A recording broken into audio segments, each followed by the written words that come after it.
नमस्कार मैत्रिणींनो, कशा आहात? आज काय स्पेशल म्हणजे माझ्या मोठ्या लेकीची आवडीची भाजी. आईसाहेबांचा आशीर्वाद घेतला आणि म्हटलं चला आता आपल्या सुरुवातीला लागूया. ती म्हणजे आपली स्वयंपाकघरात यायचं आणि स्वयंपाकाला सुरुवात करायची. तर मी काय घेतलं, मी 3 वांगी घेतलेली आहे, थोडेसे शेंगदाणे, ओलं खोबरं, लसूण, कोथिंबीर असं मी घेतलेले.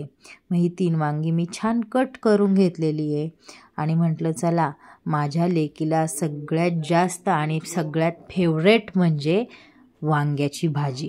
मग ही मी कशी बनवते, मी चुटकीसरशी बनवणार आहे, जास्त काही वेळ नाही आहे. एक अर्धा टोमॅटो घेतलेला आहे, मी तो कट करून घेते आहे. मी आधी वांग्याची रेसिपी दाखवलेली पण ही थोडीशी वेगळी आहे. मग ही तुम्हाला आवडते की काय पहा आणि नक्की मला सांगा. मी घेतले शेंगदाणे, कोथिंबीर, लसूण आणि थोडंसं ओलं खोबरं. हे मी मिक्सरच्या भांड्यामध्ये बारीक करून घेणार आहे. साहजिक आहे बारीक झालं.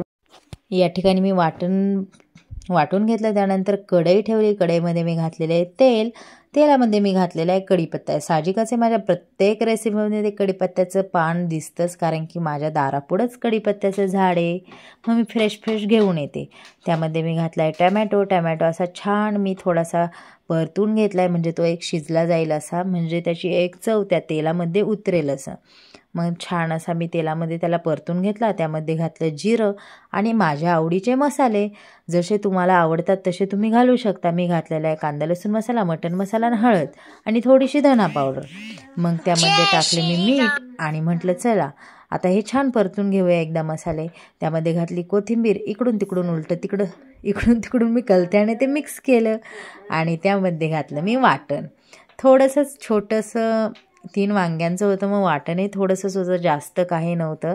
कारण की मला छोट्या बाऊल एवढीच, एक छोटं बाऊल असतं ना तेवढीच भाजी होईन एवढीच करायची होती, जास्त नव्हती करायची आणि खायलाही कोणी नव्हतं. मग त्यामुळे मी थोडीच करणार होते.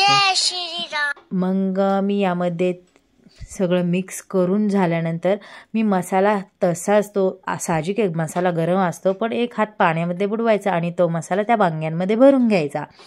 तुमच्या वांग्यांना चव खूप छान येते. परतून घेतलेला मसाला हा वांग्यामध्ये भरल्यावरती अप्रतिम भाजी होते तुमची आणि खूप छान लागते.